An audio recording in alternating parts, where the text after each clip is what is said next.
Today's video is all about this, painting bare plaster. I'm going to be showing you what paints to use, how to use them, and in the process revealing the odd secret that the big DIY chains might not want you to know.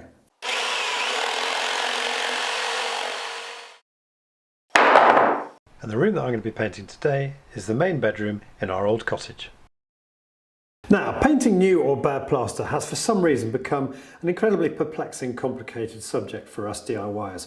So I'm going to keep things as simple as possible today by dividing this video into three sections: the easy part, surface preparation, and then the two more tricky areas, choosing the right paint, by which I'm talking about making your own watered down mist coat or using one of the ready-made bare plaster paints available on the market. And finally, choosing the right tools, taking into account your project and budget, whether those be pro or semi-professional tools like this, or cheaper DIY tools like this. What do we mean by surface preparation? Well, there are 2 points to make here. The first one is the plaster must be completely bone dry before you start painting. And working out if your plaster's dry is pretty simple. If it's this colour, you know it's dry. If it's still drying, you'll see obvious damp patches like we had here when Gerard, my professional plastering mate, was plastering this room a few months ago. And the second point to make is now is the time to remove any slight imperfections on the surface before painting.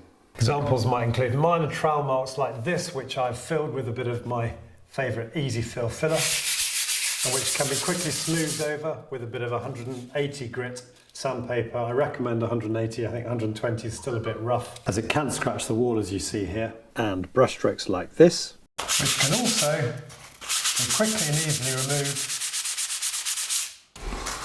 with the same 180 grit sandpaper. I know this is a pain, but it's the way to achieve a truly professional finish with your painting. So the plaster's dry, the surface is prepared, and now we need to prime or seal the plaster with 1 to 2 coats of paint. But why do we need to seal the plaster, and what paint should we use? Well, the trouble at the moment is the plaster is in a very porous state. So if we just paint a normal emulsion onto that plaster, the plaster will suck the water out of the emulsion, the paint will dry too quickly, and then now, or possibly later when you apply a second or third coat, you'll find that the original coat starts peeling off, because that first coat basically has no roots or key into the plaster below. So what you need to do is apply a watered down coat of emulsion, and it's this watering down that is why it's called a mist coat. Because the paint's a lot thinner, it sinks into the plaster and in the process properly bonds and adheres to it, which gives you a really good base coat to paint on top of.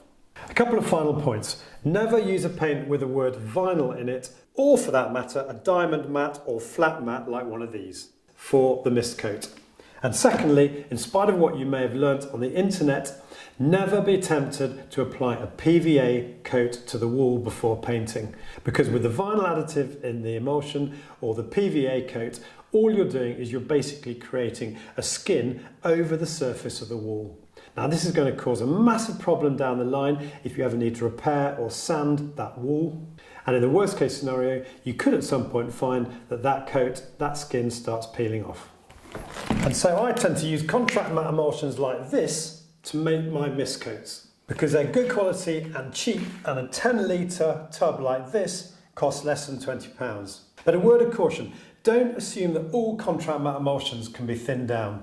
And this was brought to my attention several months ago when somebody commented on a previous mist coating video I'd done to say they'd bought some Valspar contract matte emulsion, and having watered it down and painted it on a bare plaster wall, it was coming off like dust on their hands. I had a quick look around B&Q the other day when I was researching for this video, and I was surprised to see that that's absolutely right. The Valspar specifically says in the back it cannot be thinned down, whereas the Dulux and the Leyland contract matte both direct to be thinned down if you're painting onto bare plaster.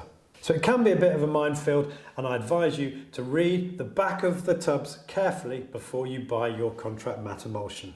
In terms of the percentage that you can thin your paint down, you will not get a definitive answer on this because opinions vary so widely. Armstead say up to 20% water, Leyland say 1 part water to 9 parts paint or 11%, and Dulux say up to 10%. Personally, I go a lot higher than this, up to a 50-50 ratio. And in today's video, in fact, you'll see me using up to 80% water to my paint. But that's just my experience after doing a lot of mist coats and never having so much as a peel or a crack in the paint. But it takes a brave man to go against manufacturer guidelines, so I would suggest to you the sweet spot is somewhere between 15 and 30%. So that's preparing your own mist coat, and you'll see me mixing it in just a minute. But what happens if you just can't be bothered? Well, as luck would have it, there are specialist products on the market now, like this that you can get from Screwfix for £18.99 for a 10-litre tub. This paint apparently does not need to be watered down and can be applied to the bare plaster. To be brutally honest, I wouldn't have bothered buying this if it wasn't for the fact that I was trying to make this video as comprehensive as possible. It's the same price as the Armstead contract matte emulsion I've got, which is obviously going to go so much further because I'm going to be watering it down. It looks far too thick, to my mind, to be painted directly onto bare plaster. But for your benefit, I'm going to be trying it out on this wall here that's going to be completely covered by a fitted wardrobe. Yes, this is how little confidence I have in this. It has had mixed reviews, but there are as many people who think it's brilliant as don't. So we'll see how we get on with this shortly. Okay, we're on to tools, full details of which you'll find in the description below the video. A mask and goggles are always a good idea when sanding, and I've included here the sanding block and the 180 grit sandpaper you saw earlier. We've gone through the paint. This 15-litre paint scuttle is a must-have piece of kit when you're mixing large quantities of paint and working with rollers. You'll need a larger paint scuttle if you go for one of these monster 15-inch rollers. A 2 to 4 foot extension pole like this is a good investment. It massively increases your reach, meaning you can cover larger areas more quickly, and for messy jobs like mist coating, it's great because it stops you getting splattered with paint. I've used a 4 to 8 foot pole, much less, but it would come into its own for high ceiling rooms and painting outside of the house. You're going to need a mixing paddle and drill driver to mix the thinned down paint. For getting into the corners, you might consider getting a mini roller and sleeve and a mini paint scuttle like this and a few large paint brushes. Now you will see me using this Purdy Jumbo mini roller today rather than my standard mini roller. Nothing wrong with this, I use this almost all the time.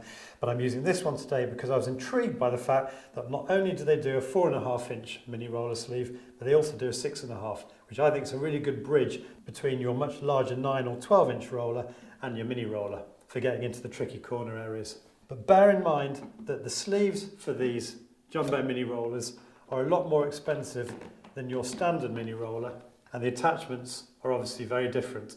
So if you invest in a Jumbo mini roller like this, you're tied to the Purdy brand and their expensive sleeves. Although this roller does screw onto the quick release extension pole, which is a nice touch, whilst your standard roller pushes onto it, which is also still okay.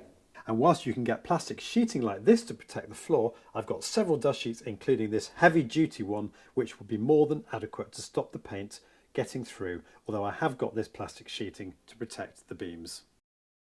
Now I know we're 7 minutes in, but please bear with me because I've got some really important buying advice. If you're anything like me, over the last 7 years at times you've used some pretty basic tools. And in my last mist coating video I got attacked quite aggressively by painters for using kit like this. But their criticism, whilst uncomfortable, was well founded because quite frankly there's no comparison between the budget Harris roller that I've used in the past and the Johnstone's Fat Hog accessories featured in today's video. This quick release extension pole just exudes quality.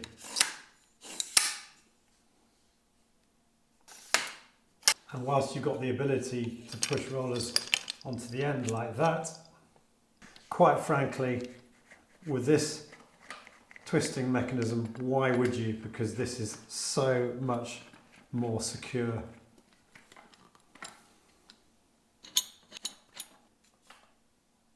The difference in quality in the roller frames is obvious, and the roller sleeves you buy from your typical DIY store are going to be narrower in diameter and therefore will carry less paint and give you less coverage.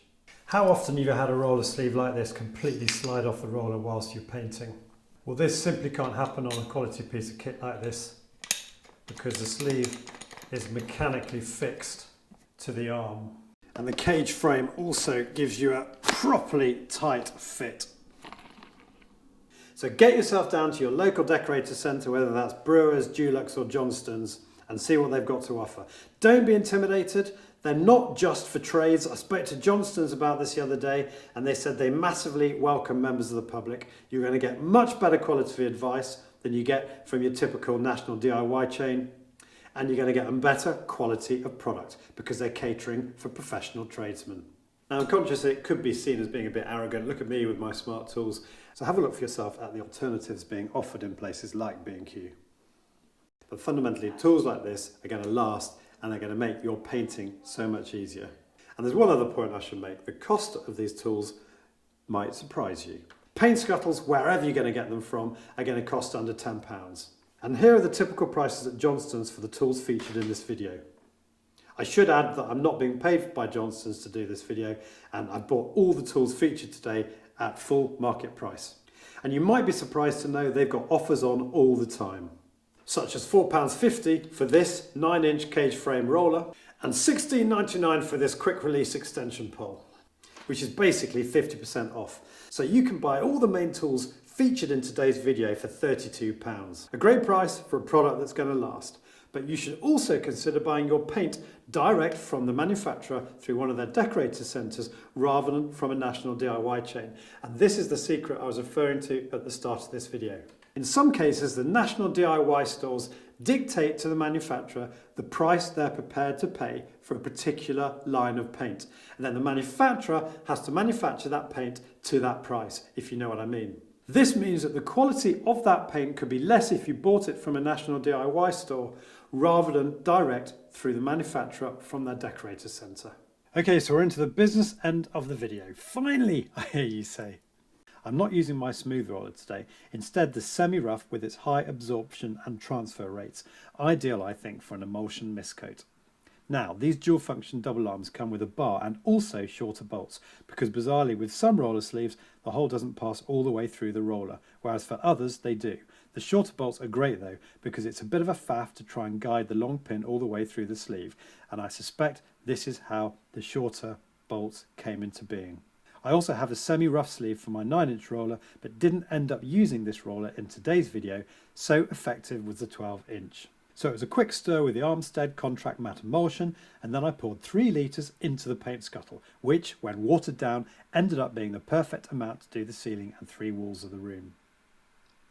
Notice the consistency of the unwatered down paint, which is pretty much identical to the Screwfix Bare Plaster Paint, that you don't have to water down. The massive benefit of this 15 litre capacity paint scuttle is in giving you the ability to mix large quantities of paint. If I'd used something like this roller tray, which holds less than 1 litre, I'd have had to mix the paint in a larger bucket and constantly decant it into the tray. So into the 3 litres of paint I initially poured just under a litre of water and mixed it up with the paddle mixer. I'm using my 2 to 4 foot pole to get started. However, although a fairly watery consistency in the scuttle, when I started rollering it onto the wall I wasn't happy with the consistency. It was too thick for my liking. So I ended up putting a further half a litre into the mix and then shortly after the whole 2.5 litres, making the mix just shy of 50-50, or nearly 1 part water to 1 part paint, depending on how you want to look at it. Now, I'm not for a minute suggesting you do this, particularly given the manufacturer recommends you only water it down 20% compared to my 80%, but I've done every room in my house this way with excellent results, and I know that the paint has properly sunk into the plaster. You might think it sounds too thin, but look at the finished results, which my wife remarked looks like an unwatered down emulsion. And you don't want to worry about the consistency when it goes on, because when it's dried, it looks very different.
Now, applying a mist coat is meant to be a really messy job, but when you look at just how little paint actually fell on the floor while I was doing this, I think it's testament to just how good these high absorption, high transfer roller sleeves really are. And it's particularly remarkable when you think just how much I watered down the paint. We've got one wall left now, which I promised I'd reserve for the Bare Plaster Paint. Okay.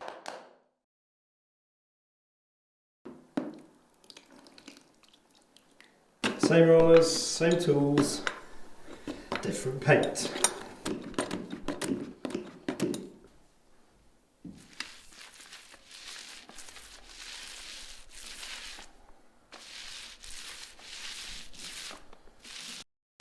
First thing you notice when you're painting on this Bare Plaster Paint is that it doesn't go as nearly as far on the roller as the watered down mist coat did, and it's just like painting a normal paint onto the wall basically.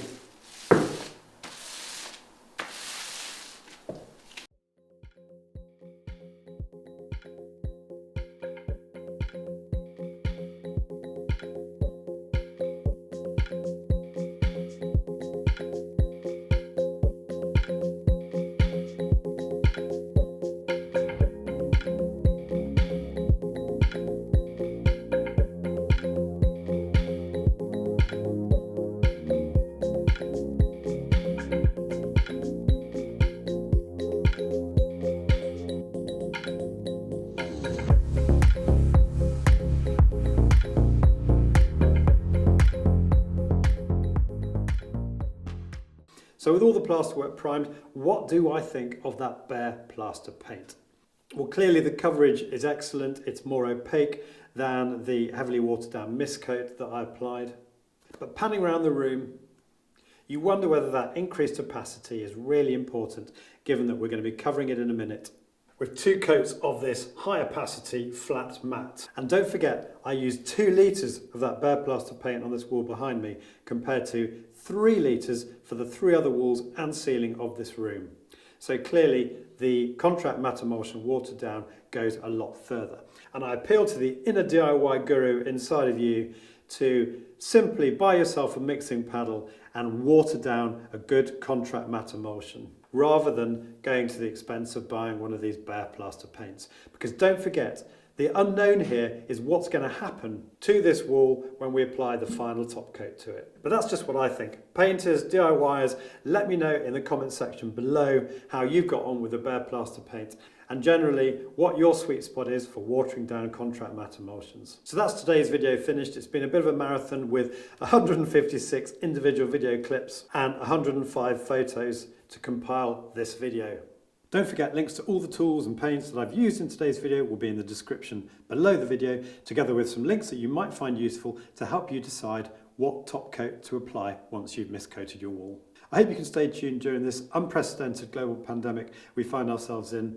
During this difficult period of self-isolation, I'm going to be posting various videos on my channel which I hope you'll find useful. If you've enjoyed today's video, do please click on the like button below. And as I always say, if you're new to my channel, I would absolutely love having you subscribe. It means so much to me, and you can do that by clicking on the link here. See you soon.